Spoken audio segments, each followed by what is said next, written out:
Isabella never imagined that at the age of 27, she'd be the linchpin holding her fractured family together. While most people her age were chasing promotions, swiping through dating apps, or stumbling through the chaos of early adulthood, she was tethered to a life of endless juggling, balancing her own fragile dreams against the weight of everyone else's needs. Her phone buzzed incessantly on the chipped kitchen counter as she stirred a pot of pasta, the steam curling up toward the flickering light above. She knew who it was before she even glanced at the screen. "Isabella, dear, the bill for Katie's therapy came today." Her mother's voice rasped through the speaker, thin and weary, like a record played one too many times. It was the same conversation they'd been trapped in for months, a script so worn it might as well have been etched into the walls of Isabella's cramped apartment. She wedged the phone between her ear and shoulder, the familiar ache already blooming in her neck. "I know you've already helped so much, but..." Her mother's voice faltered, leaving the unspoken plea hanging in the air like damp laundry on a still day. Isabella exhaled sharply, a sigh that carried the weight of 1,000 unspoken words. She set the wooden spoon down on the counter, ignoring the faint smear of sauce it left behind, and swiped open her banking app with a practiced flick of her thumb. The screen glowed accusingly, numbers staring back at her like a silent reprimand. "How much this time, Mom?" she asked, her tone flat but steady, betraying none of the exhaustion coiling tight in her chest. She leaned against the counter, the edge digging into her hip, and waited for the inevitable answer. How did it come to this? The story was deceptively simple, a tidy little narrative that unraveled into a suffocating mess when you lived it day after day. Her sister Katie, older by a single year, had what their mother delicately labelled a career downturn, a polite pastel-coloured euphemism for the chaotic implosion that had actually taken place. The truth was raw, uglier. Katie had shattered like glass when the promotion she'd been banking on slipped through her fingers. Instead of dusting herself off and playing the game, she'd stormed out of the office in a blaze of profanity and tears, torching every professional bridge she'd ever built faster than a wildfire through dry brush. "I can't believe they chose Bryn over me," she'd sobbed that day, her face pressed into Isabella's shoulder, mascara streaking down her cheeks like black rivers. Her breath hitched as she clutched Isabella's sweater, her voice trembling with betrayal. "Do you know how long I worked there? How much I sacrificed? So many late nights and cancelled plans, all for them to pick her." Isabella had murmured something soothing, her hand rubbing slow circles on Katie's back. But inside she'd felt the first flicker of unease. She'd assumed it would blow over, that Katie would rally. She was wrong. Back then, Katie had just moved into her shiny new apartment, a sleek modern place she'd rented with pride after graduating college, a symbol of her independence. Now it was a dimly lit cave where complaints echoed off the walls like a broken record. Isabella had hoped her sister would pull herself together in a few weeks, maybe even land a better gig. But weeks bled into months, and 7 months later, Katie was still processing her emotions, as their parents put it, her days a blur of tearful rants and half-hearted attempts at self-care. Then came another 7 months of applying only to what Katie deemed special positions, jobs with absurd perks like 5-day weekends, unlimited vacation, and salaries that defied reality. "She's just being selective," their father would say, his tone optimistic to a fault. "She knows her worth." Meanwhile, Isabella became the family's silent engine. She kept the wheels turning, paying Katie's rent when the savings ran dry, stocking her fridge with groceries, and footing the bill for therapy sessions 4 times a week. "Therapy's really helping her," their mother would insist, her voice bright with forced cheer as Isabella tapped out yet another bank transfer, watching her marketing job's salary vanish into the void. "She's making progress, sweetheart. You'll see." But from where Isabella stood, progress was a myth. All she saw was her sister sprawled on the couch, scrolling through job listings with a glazed look, muttering about how she deserved a corner office and a personal assistant, while Isabella picked up overtime shifts, squeezed in freelance clients, and rationed her own sleep like it was a luxury she couldn't afford. Last night, after a double shift, Isabella had collapsed onto her own threadbare sofa, her laptop balanced on her knees as she sent off another invoice. The glow of the screen illuminated the bags under her eyes, her dark hair pulled into a messy bun that hadn't seen a brush in days. She glanced at her phone, another text from Katie. "Can you grab me some almond milk tomorrow? I'm out." Isabella's jaw tightened. She didn't reply. She couldn't. The words she wanted to say were too sharp, too heavy, and she was too tired to wield them. Instead, she closed her eyes, the hum of the refrigerator filling the silence, and wondered how long she could keep this up before something, her bank account, her patience, or her sanity, finally broke. The year had hollowed them all out, leaving behind a quiet wreckage that Isabella couldn't ignore. She saw it in her parents' faces, the way stress had carved deeper lines into her mother's forehead, etching worry into every crease, and how her father's broad shoulders seemed to slump lower with each passing month. Every time Katie dismissed another job offer with a casual flick of her hand, "It's not good enough, Dad. I deserve better." Isabella watched her father deflate a little more, his optimistic smile fading into something brittle. Her mother would wring her hands, muttering about patience and timing, but her eyes betrayed her exhaustion. Looking at them, their weariness mirroring her own, Isabella realized they were all starving for something good, something to cling to amid the relentless grind. That's when the idea took root. A trip to Rome, just for the three of them, her mom, and her dad. A chance to hit reset. For weeks, Isabella threw herself into planning with the precision of a general plotting a campaign. She scoured travel blogs late into the night, her laptop screen casting a soft glow across her cluttered coffee table as she mapped out every detail. She found a boutique hotel tucked away in the heart of Rome, its ivy-draped balcony overlooking a cobblestone piazza, where the air smelled of espresso and warm bread. She booked private tours, skipped the line passes to the Colosseum and Vatican, a guided walk through the Roman Forum with a historian who promised to bring the ruins to life. For her mom, who'd spent years dreaming aloud about authentic Italian cheeses over plates of supermarket mozzarella, Isabella arranged a tasting at a family-run fromagerie. Creamy pecorino, sharp gorgonzola, and velvety burrata paired with crusty bread and figs. For her dad, whose eyes lit up at the mention of a good red, she reserved spots on a vineyard tour just outside the city. Rolling hills, endless rows of grapevines, and a private tasting of robust Sangiovese and velvety Montepulciano, complete with a sommelier who'd probably indulge his endless questions about fermentation. In her mind's eye, Isabella could see it all unfolding perfectly. They'd wander the winding streets of Trastevere at dusk, the golden light painting the stucco walls as street musicians strummed guitars and the aroma of fresh pasta drifted from open windows.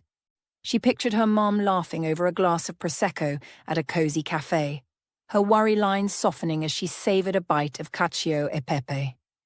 Her dad would lean back in his chair at the vineyard, a glass of ruby-red wine in hand, his shoulders finally unburdened as he swapped stories with the guide about his own short-lived attempt at home winemaking decades ago.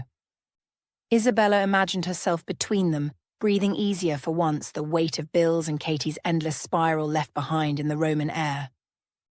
It would be their chance to stitch together new memories, happy ones, untainted by stress, and she clung to that vision like a lifeline, pouring every spare dollar and ounce of energy into making it real. But life has a way of flipping the script in a heartbeat. One moment, Isabella was behind the wheel, weaving through traffic on her way to a client meeting. Her mind split between the PowerPoint slides she'd rehearsed and the Roman itinerary she'd memorized. Cheese tastings, vineyard sunsets, her parents' rare, unguarded smiles. The next, the world erupted into chaos. A bone-rattling crash, the shriek of metal crumpling like paper, and then a void so deep it swallowed everything. Fragments flickered back to her later, disjointed, surreal. the wail of sirens cutting through the haze, paramedics' urgent voice barking orders over her. "Stay with us, okay? Can you hear me?" Blinding lights glaring down from above as she was wheeled somewhere fast. Then nothing again. When awareness finally clawed its way back, Isabella found herself in a hospital bed, her body a throbbing map of pain, every inch aching like she'd been pummeled by a giant fist. The room smelled of antiseptic and stale coffee, the steady beep of a monitor punctuating the silence. Her eyelids fluttered open, heavy as lead, and she squinted against the harsh fluorescence. A dull ache radiated from her abdomen, her ribs screamed with every shallow breath, and her left arm felt pinned under an invisible weight, tangled in a web of tubes and wires. She tried to sit up, but a sharp stab forced her back against the pillows, a groan escaping her lips. "You're awake," came a voice, calm and clipped. A doctor loomed into view, his white coat crisp against the sterile backdrop, flipping through a chart with practiced ease. "I'm Dr. Patel. You were in a serious accident. Car ran a red light, T-boned you at full speed. We had to rush you into emergency surgery for internal bleeding, but it went well. You've got some cracked ribs, a concussion, and a hell of a bruise collection. But you're stable now." He paused, meeting her bleary gaze. "You're not going anywhere for a while, though. Too soon to discharge you." Isabella's throat felt like sandpaper as she rasped. "How long?" "Few days at least," he replied, scribbling something on the chart. "We need to monitor you. Rest is your job now." A nurse bustled in, her sneakers squeaking faintly on the linoleum as she adjusted the IV dripping into Isabella's arm. "You're very lucky," she said, her tone warm but firm, like a mother reassuring a scraped-knee kid. She tucked a stray lock of greying hair behind her ear as she worked. "That airbag saved you from the worst of it. The other car hit you hard. Driver's side took the brunt. Could have been a lot uglier." She offered a small, tight smile, the kind that said she'd seen uglier too many times. Isabella nodded faintly, the motion sending a dull throb through her skull. Her mind churned sluggishly, piecing together the wreckage of her day. The meeting, gone. The trip, teetering on the edge of ruin. Her parents. God, her parents. They didn't even know yet. She pictured her mum's worry lines deepening, her dad's shoulders slumping further, and the thought twisted something sharp in her chest. She closed her eyes, the beep of the monitor steady in her ears, and wondered how she'd keep it all together now, pinned to this bed, bruised and broken with Rome slipping further out of reach. Still groggy, her head swimming in a fog of painkillers and exhaustion, Isabella's voice scraped out rough and brittle. "I'm sorry, but we'll have to postpone the trip." The words felt heavy on her tongue, each syllable a small surrender. She braced herself for their reactions, expecting a wave of understanding. Maybe a touch of disappointment, sure, but softened by concern. A quiet rally of support. After all, she was the one strapped to a hospital bed, tubes snaking from her arm, her body a patchwork of bruises and stitches. Surely they'd see that. What came next blindsided her. Her mother's voice cut through the haze, eerily calm, almost rehearsed. "Oh, there's no need to cancel anything, dear." Isabella blinked hard, her vision blurry around the edges, certain the morphine was playing tricks on her ears. She shifted slightly, wincing as her ribs protested, and stared at her mother's serene expression. "We think we should still go," her mum continued, folding her hands neatly in her lap like she was discussing dinner plans. "You rest here, and we'll take Katie with us." The words slammed into Isabella with more force than the car ever could. Her mouth parted, but no sound came out. She flicked her gaze to her father, who stood by the window, avoiding her eyes as he fidgeted with the hem of his jacket. Then back to her mother, whose lips curved in a faint, placating smile. This had to be a joke, a cruel, drug-induced hallucination. "What?" she managed, her voice a cracked whisper. "Katie's had a tough year," her mother said, reaching over to pat Katie's shoulder with a tenderness that made Isabella's stomach lurch. "She really needs this break. It'll do her good. Some time away. A fresh start, Katie, perched on the edge of a chair, nodded solemnly, her freshly manicured nails tapping against her phone. She looked pristine, untouched by the chaos of the past months, her blonde hair swept into a casual updo that screamed effort. Isabella's heart thudded against her sore ribs, disbelief morphing into something hotter, sharper. "You're serious," she said, more to herself than to them, her gaze darting between the three faces she'd spent her life trying to hold together. Her father cleared his throat, finally meeting her eyes with a weak shrug, as if to say, "What can we do?" Katie leaned forward then, her tone brisk like she was delegating a chore. "You were supposed to look after the house while we're gone. You know, water the plants, check the mail, keep things running. But if you can't, just hire someone." She waved a hand dismissively, already scrolling through her phone again, probably researching Roman gelato spots. "I'm sure you'll figure it out." Isabella stared at her sister, then at her parents, the room tilting slightly as their words sank in. The trip she'd poured her soul into, every saved penny, every late-night plan, was slipping away, repackaged as Katie's salvation. Her family stood there, united in their decision, while she lay pinned to the bed, the ache in her body suddenly dwarfed by the betrayal blooming in her chest. "You're going without me," she said slowly, testing the reality of it, her voice trembling on the edge of breaking. No one answered. The silence was louder than the crash that had landed her here. Isabella's jaw fell slack, her breath catching in her throat as words refused to form. This couldn't be real. Her family stood there, a tableau of casual indifference, chatting about flight times and packing lists while she lay tethered to a hospital bed, less than 24 hours out of a surgery that had pieced her back together.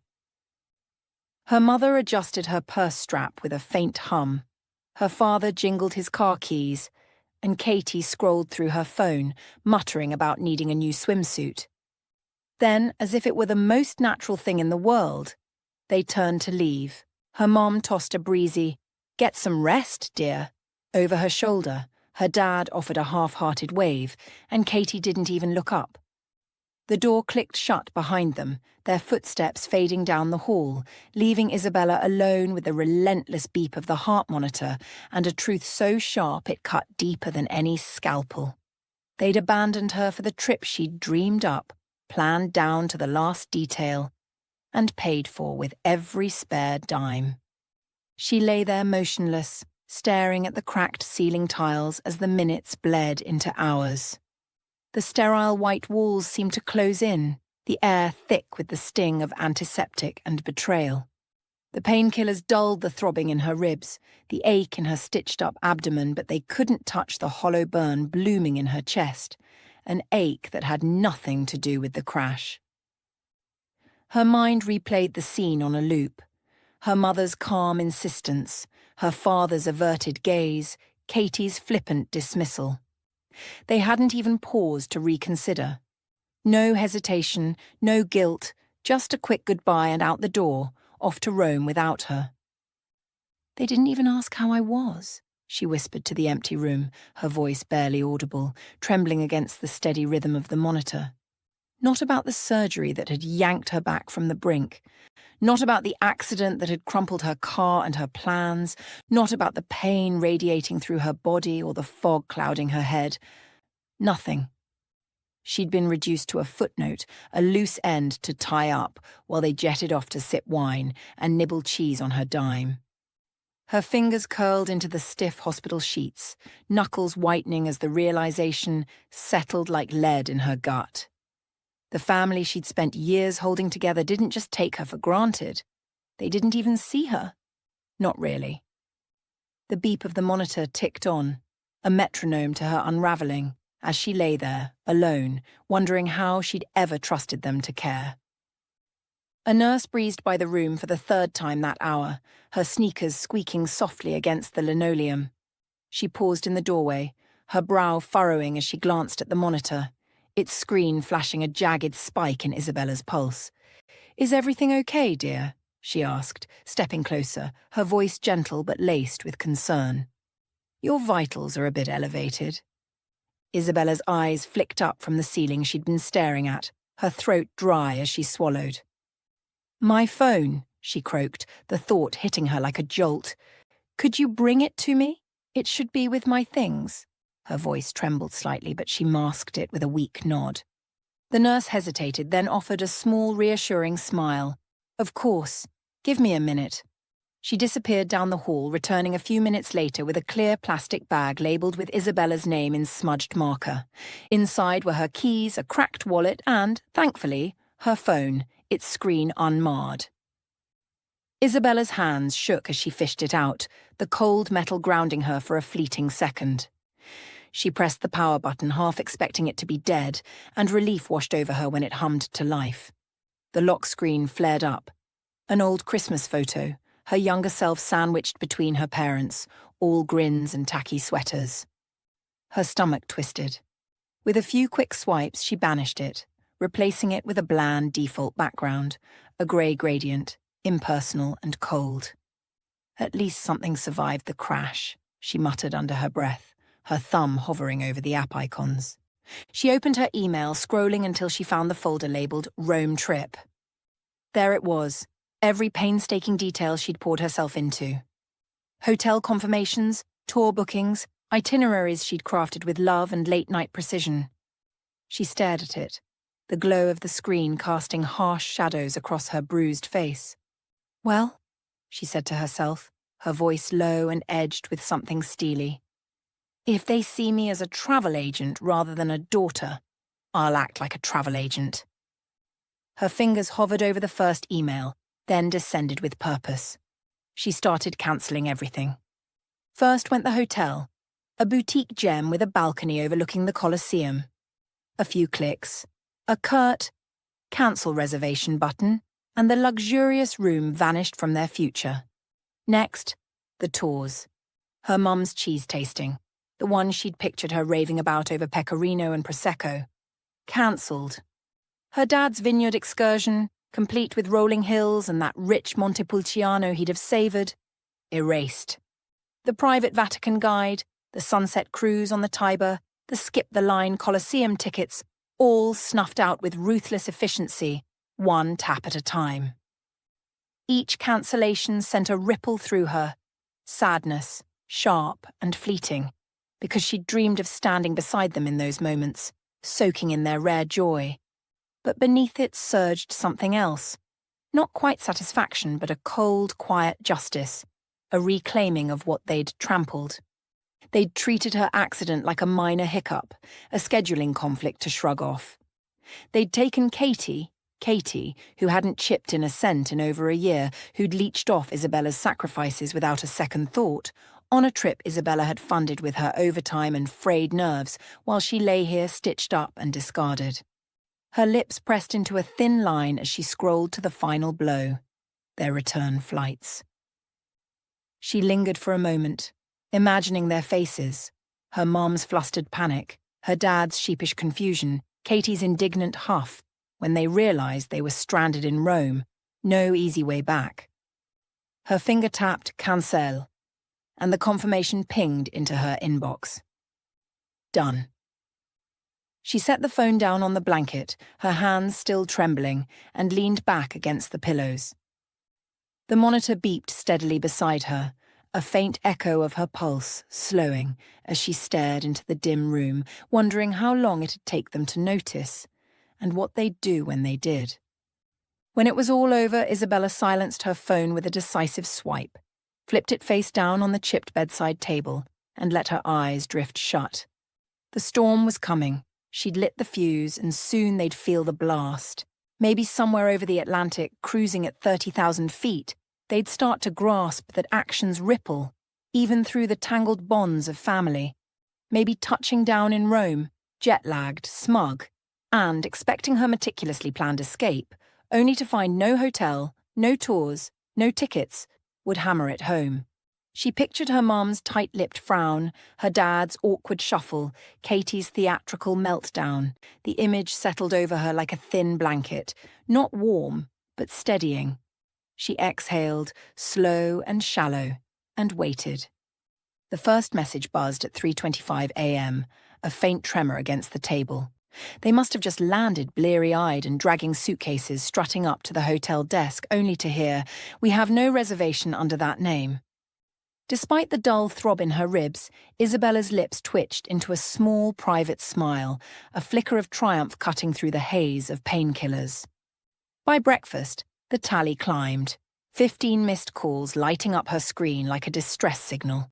By lunch, it ballooned to 40, the vibrations a steady drumbeat she could feel in her bones. She kept count on the back of the hospital menu, scribbling tallies with a stubby pencil just to pass the time, curiosity tugging at her more than spite. Missed calls. Mom, 25. Dad, 18. Katie, 40. Messages and voicemails piled up too, 21 in total, a frantic cascade of texts and pleas clogging her inbox. She smirked, the expression tugging at the bruised corner of her mouth, and wondered what could possibly be so urgent. Was it the hotel clerk's polite shrug as he turned them away? The vineyard owner's apologetic, "No booking here," as her dad's face fell? Or Katie's hiss of outrage when the Colosseum line stretched endlessly before her, no VIP pass to whisk her through? Isabella leaned back against the pillows, the menu crinkling in her lap, and let the numbers climb. She didn't need to listen or read a word, not yet. The sheer volume told her enough. They were scrambling, flailing in the mess they'd made, and for the first time in months, she wasn't the one picking up the pieces. When the tally hit 51, Isabella reached for the phone, a sharp twinge shooting through her side as she stretched. She winced, her stitches pulling taut, but gripped the device anyway, the cool weight of it steadying her trembling fingers. She swiped it awake, the screen blooming with notifications, and dove into the flood. First up, Katie. How could you be so cruel and selfish? We're standing in the hotel lobby with nowhere to go. You're heartless.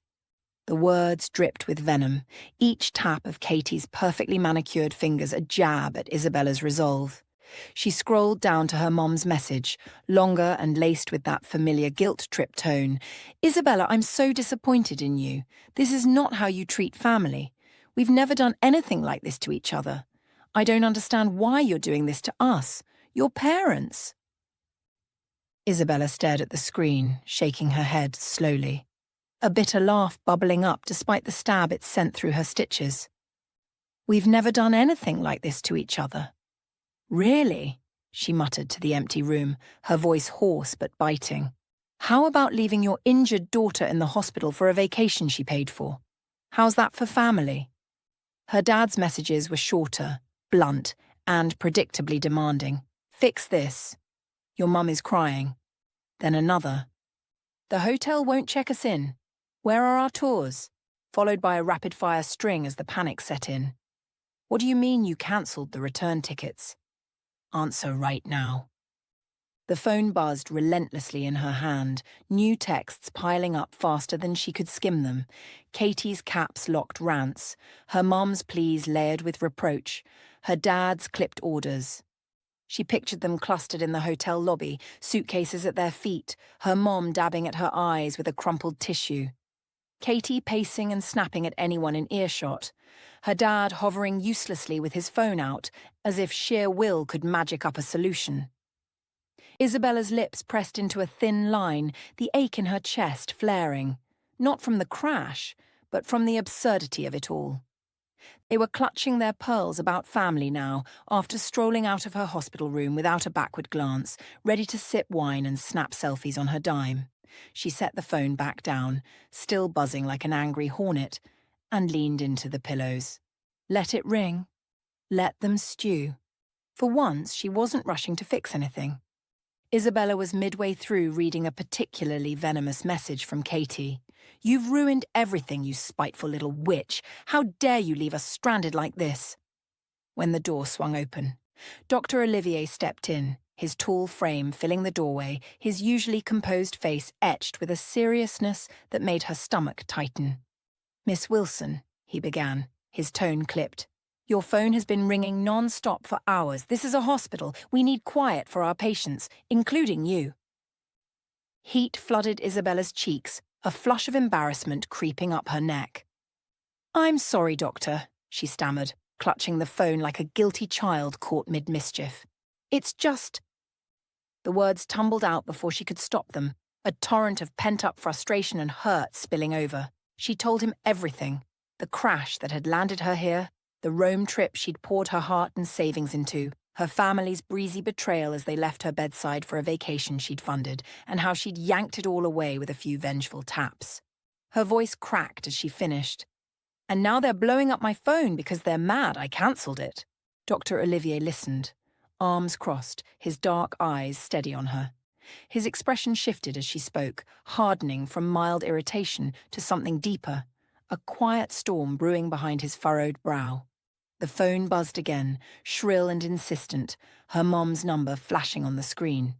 Before Isabella could react, Dr. Olivier reached over and plucked it from her hand with a swift, no-nonsense motion. He pressed it to his ear.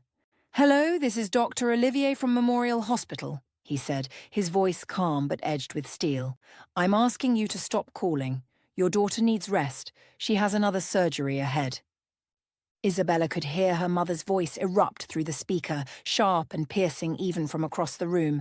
"I don't care about the surgery. Give me my daughter. She needs to fix what she did." The entitlement in her tone was unmistakable, slicing through the sterile air like a blade. Dr. Olivier's face flickered, surprise melting into disbelief, then hardening into a rare, flinty anger. His jaw tightened, and without a word he ended the call, the silence that followed ringing louder than the phone ever had. He slipped the device into his coat pocket, his gaze locking onto Isabella's. "I'll keep this until after your surgery," he said, his voice low and unyielding. "You need to focus on recovery, not this nonsense." He paused, studying her for a moment, then added, softer but firm, "You've been through enough. Let them sort themselves out." He turned and strode out, the door easing shut behind him, leaving Isabella staring after him, her chest tight with a strange mix of gratitude and exhaustion. For the first time in days, the room was quiet. No buzzing, no accusations, just the steady beep of the monitor and the faint promise of reprieve. The days melted into a blur of painkillers and fitful sleep, the hospital room a cocoon of muted sounds and dim light. Without her phone, Isabella was cut off from the chaos of her family in Rome. No frantic texts, no guilt-laden voicemails, and the silence wrapped around her like a balm. She didn't know if they'd found a hotel, bartered for new flights, or were still fuming in some Roman alley, and for once she didn't care. The absence of their demands let her breathe, let the jagged edges of her mind soften as she drifted between rest and recovery. On the fourth day after her second surgery, the door creaked open, and Karin from marketing slipped in, a conspiratorial grin lighting up her freckled face.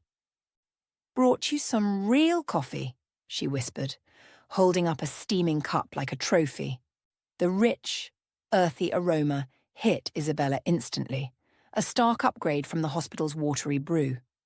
Karin glanced over her shoulder, then added, "Nick from accounting helped me smuggle it from that cafe down the street. He says you owe him a high five when you're back on your feet." Isabella managed a weak laugh, her first in days, and cradled the cup, letting the warmth seep into her hands. The next day, Brittany and James from her team breezed in, armed with a stack of glossy magazines and a torrent of office gossip. "You won't believe what happened at the last meeting," Brittany said, plopping into the chair beside the bed, her blonde ponytail bouncing as she launched into a tale about a botched presentation and a spilled coffee disaster. James, leaning against the wall with his usual quiet smirk, tossed in dry commentary. Greg's still pretending it was intentional, and handed her a dog-eared copy of Vogue. "Thought you might need something to flip through that isn't a medical chart," he said. Then came her Aunt Linda, a surprise visit from a woman Isabella hadn't seen since last Easter. She bustled in with a thermos of homemade chicken noodle soup, the kind with big chunks of carrot and a hint of thyme, and a no-nonsense air that made the room feel less sterile. "Heard about the accident from your cousin," she said, ladling soup into a styrofoam cup she'd swiped from the nurse's station. "Figured you could use something that doesn't come from a tray." She sat with Isabella for an hour, chatting about mundane family updates, Uncle Ted's new fishing obsession, the neighbour's yappy dog, until the soup was gone and Isabella's spirits were inexplicably lighter. "We've set up a schedule," Brittany announced the next day, pulling out her tablet to reveal a colour-coded chart that looked like a work of art. "Someone from the office will drop by every day. We won't let our best manager get bored. Or lonely." She grinned, tapping the screen where names like Nick, Karin, and even Quiet Priya from HR were slotted into neat blocks. Isabella's throat tightened, tears prickling at the corners of her eyes. "You guys didn't have to," she started, her voice wobbling, but James cut her off with a wave of his hand. "After all the times you've stayed late to fix our messes or covered for us with Ryan, please, it's nothing," he said, his tone light but his eyes earnest. Brittany nodded, adding, "You're the glue, Is." "We've got your back." Even her boss, Mr. Ryan, called that afternoon, his gruff baritone crackling through the hospital phone's tinny speaker. "Isabella, don't worry about a thing," he said, his usual bark softened to something almost paternal. "The accident happened on company time, driving to that client meeting. Our insurance is covering everything, medical bills, rehab, the works. You'll get a solid settlement too. Use it for recovery or hell. Take yourself on a trip when you're up for it. You've earned it." She could hear the faint clack of his keyboard in the background, the rustle of papers. He was probably calling from his cluttered desk. But his words carried a weight that settled warmly in her chest. For the first time in what felt like forever, Isabella felt cared for, truly seen. The tears spilled over then, hot and quiet, tracing paths down her cheeks as she clutched the hospital blanket. These people, her co-workers, her aunt, had stepped into the void her family had left, filling it with small kindnesses and steady presence. She wasn't just a means to an end here. She mattered, and as the afternoon light slanted through the window, catching the steam rising from Aunt Linda's soup, she let herself believe it. On the 5th day, Dr. Olivier stepped into the room, his white coat slightly rumpled from a long shift. He slid her phone onto the bedside table with a quiet clink, his gaze steady but kind. "I think you're strong enough to handle this now," he said, his voice low and measured. "But I'd understand if you want to keep it off a while longer." He lingered for a moment as if gauging her reaction, then gave a small nod and left, the door easing shut behind him. Isabella's hands trembled as she reached for the phone, the familiar weight of it suddenly ominous. She powered it on, and the screen erupted. Over 125 missed calls, a flood of unread messages, dozens of voicemails stacking up like a digital avalanche. She scrolled through, her breath shallow, watching the tone of her family's words twist and evolve. It started with please. "Isabella, understand our side. We're family. We can work this out," her mum had typed, the words dripping with a faux softness that made Isabella's jaw clench. Then came the manipulation, Katie's specialty. "How could you embarrass us like this? We didn't deserve this. You've made us a laughingstock." And finally, the anger roared in, raw and unfiltered. Katie's latest message seethed. "You wouldn't believe the dump we're living in. There are bedbugs and gunshots at night. This is your fault." Her mums were no gentler. "We can barely afford food. We're eating from street vendors like homeless people. Not a single tour, nothing we've seen. Did you want your parents to suffer?" The last one was a blunt demand, edged with threats. "Book us tickets home now or you'll regret it when we're back." Isabella let out a long, weary sigh, the sound scraping against her still sore ribs. She flipped the phone face down, its buzzing silenced for a moment, and stared at the blank expanse of its case. Then came a soft knock at the door. Sophie from HR poked her head in, her dark curls bouncing as she grinned mischievously. "Contraband delivery," she announced, stepping inside with a small tin of chocolate chip cookies tucked under one arm and a deck of cards in her hand. "Ready to learn poker?" she asked, her smile warm and conspiratorial as she set the loot on the table. Isabella glanced at her, Sophie's easy kindness, the little crinkle of laughter in her eyes. Then, back at the phone, its screen a Pandora's box of guilt and fury. She made her choice. With a flick of her thumb, she powered it off completely, the device going dark and mute. "Deal me in," she said, her voice steadier than she felt, a faint smile tugging at her lips. Sophie laughed, plopping into the chair beside the bed and cracking open the cookie tin, the sweet, buttery scent mingling with the antiseptic air. She shuffled the cards with a flourish, chattering about bluffing tips and the time she'd cleaned out Nick from accounting at last year's team retreat. Isabella leaned back against the pillows, the weight of her family's words fading into the background, replaced by the rustle of cards and the quiet comfort of a friend who didn't demand anything but her company. Isabella was riding the high of a good day when they crashed in like a tempest. The physical therapist had just left, beaming as Isabella managed a shaky handful of steps on her own, her legs wobbly but defiant, a small victory that lit a spark of pride in her chest. She was easing back into bed, savouring the ache of progress, when the clatter of suitcases on the linoleum jolted her upright. It was the only warning before the door banged open, and they stormed in like a hurricane tearing through a quiet shore. "How dare you!" Her mother's voice sliced through the room, shrill and venomous. Her face flushed a mottled red beneath her rumpled travel scarf. She looked like she'd come straight from the airport, her coat still dusted with the grit of a long flight. "How dare you do this to us?" Katie barreled in behind her, dragging the sleek designer suitcase Isabella had gifted her last Christmas, its glossy surface now scuffed and battered. Her sister's eyes blazed, twin flames of fury, her blonde hair tangled from what must have been a sleepless journey. Her father hovered in the doorway, his jaw tight, anger warring with a flicker of embarrassment as he clutched a crumpled boarding pass. Nurse Kate, who'd been adjusting Isabella's IV with steady hands, whirled around, planting herself between the bed and the onslaught. "Quiet!" she snapped, her voice a whip-crack of authority. "This is a hospital, not a circus! Keep it down!" But they didn't hear her, didn't care. The dam had burst, and weeks of pent-up rage poured out, unstoppable. Katie flung an arm wide, gesturing around the sterile room as if it were a palace. "She's here. Fine," she spat, her tone dripping with disdain. "Lying in a clean bed, eating 3 times a day, waited on hand and foot, while we suffered."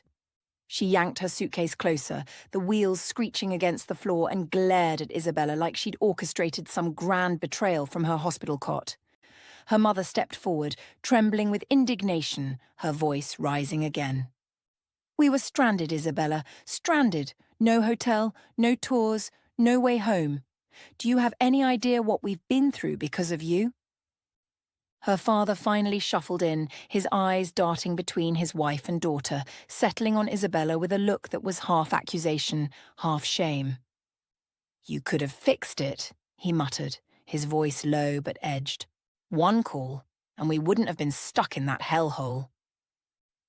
The air crackled with their fury, a storm of blame crashing over her, and Nurse Kate's hands clenched into fists as she shot them a warning glare they ignored. Isabella sat there, her small triumph from minutes ago dissolving under the weight of their onslaught, her chest tightening. Not from pain, but from the sheer, suffocating force of their entitlement. Something inside Isabella snapped, a thread stretched too thin for too long finally giving way. Maybe it was the painkillers loosening her restraint, or maybe she was just bone-tired of carrying them all. "Suffered?" Her voice cut through the air, quiet but razor-sharp, a blade honed by months of swallowed words. "Let's talk about suffering." The room froze, their tirade stuttering into silence, all eyes locked on her. "For a year," she began, her tone steady despite the tremor in her hands, "I worked myself to exhaustion. I paid the bills, bought groceries, covered Katie's therapy, 4 sessions a week, while she sat at home turning her nose up at every normal job because they weren't perfect enough for her." Her mother opened her mouth, a protest forming, but Isabella's hand shot up, palm out, silencing her. Don't interrupt. I planned that trip as a gift. Months of my life, every detail, every penny from my own pocket. And then I got into an accident. I had surgery, nearly died. And what did you do? Ask how I was? Stay to take care of me? Number you took, Katie, who hasn't contributed a dime in over a year. On my trip, while I lay here, broken. Her mother's face flickered with shame, a brief shadow that vanished as quickly as it came, replaced by defiance. You could go any time, she snapped, her voice rising again. For us, this was our only chance. Her father shifted uncomfortably, his gaze dropping to the floor, but Katie stepped forward, chin high, delivering the final staggering blow. You could have ended up disabled after the accident, she said, her tone cold and matter-of-fact. Then everything would have been cancelled anyway. That's why I convinced them to go while it was all paid for. The room went still, the air sucked out by the weight of her words.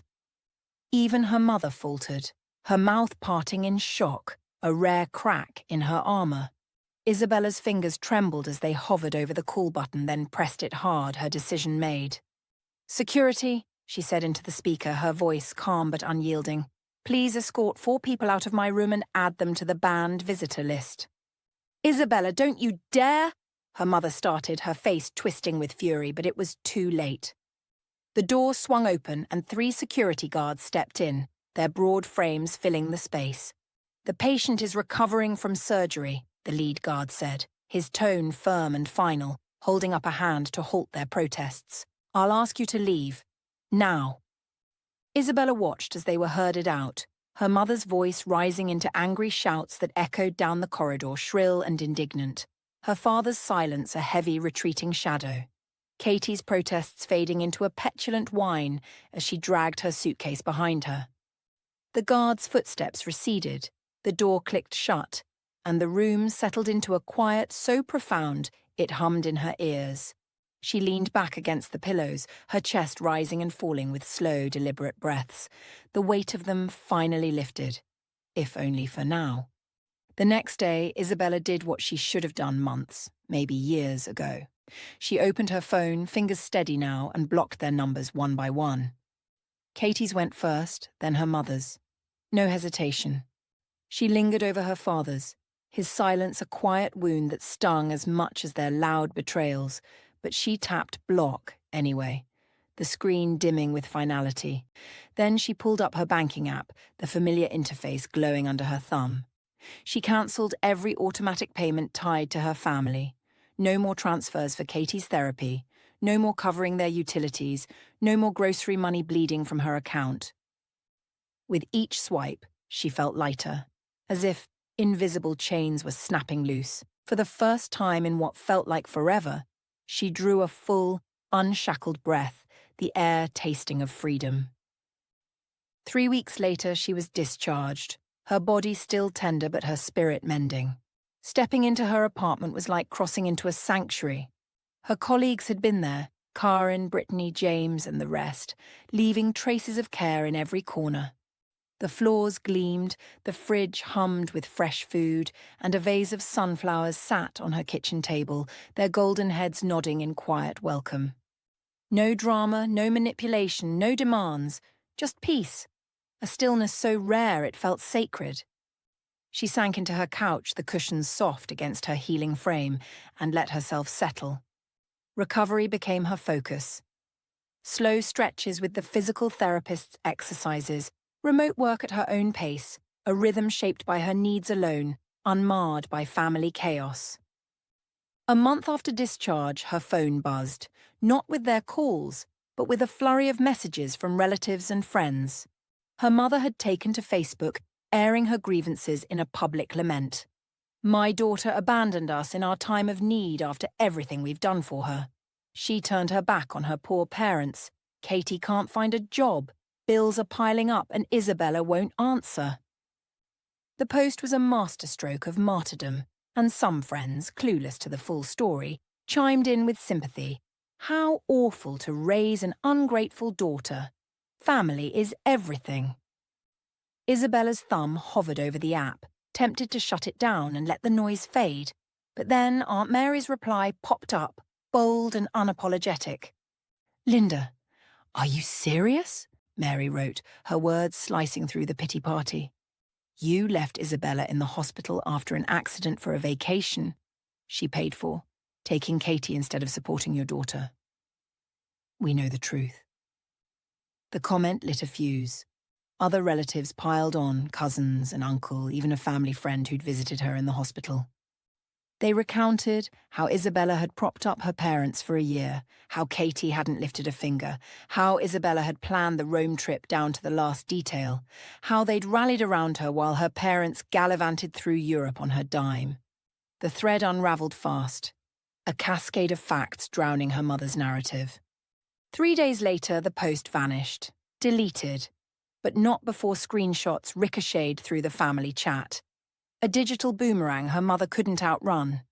Linda's plan had backfired spectacularly, her attempt to paint Isabella as the villain crumbling under the weight of truth. Isabella scrolled through the chat, a faint smile tugging at her lips as she set the phone aside. She didn't need to respond. Others had done it for her. Outside, the sun dipped low, casting a warm glow through her window, and she leaned back, letting the quiet settle. For once, the story wasn't hers to fix. 4 months later, Isabella strode into the office, her steps firm and unshaken, no cane in sight.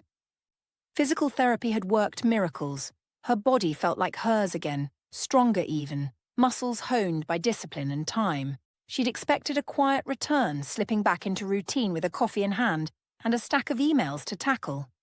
Instead, she rounded the corner to her desk and froze. Her team swarmed around it, a buzz of laughter and chatter filling the air, and there, dominating the space, was a massive cake. 3 tiers of vanilla and chocolate, adorned with delicate fondant flowers, and a tiny figurine of a woman perched triumphantly on top, arms raised. "Welcome back, Isabella," scrolled across the base in loopy icing, the letters a vibrant purple. Tears pricked at her eyes, hot and sudden. "You guys," she started, her voice catching, but the words dissolved as Karin swooped in, wrapping her in a tight, warm hug that smelled faintly of lavender. "Don't you dare cry yet, we've got cake to eat," Karin teased, pulling back with a grin. Nick, ever the pragmatist, was already wielding a knife, slicing into the layers with surgical precision. "This is for you," he said, handing her a slab of chocolate so rich it practically gleamed.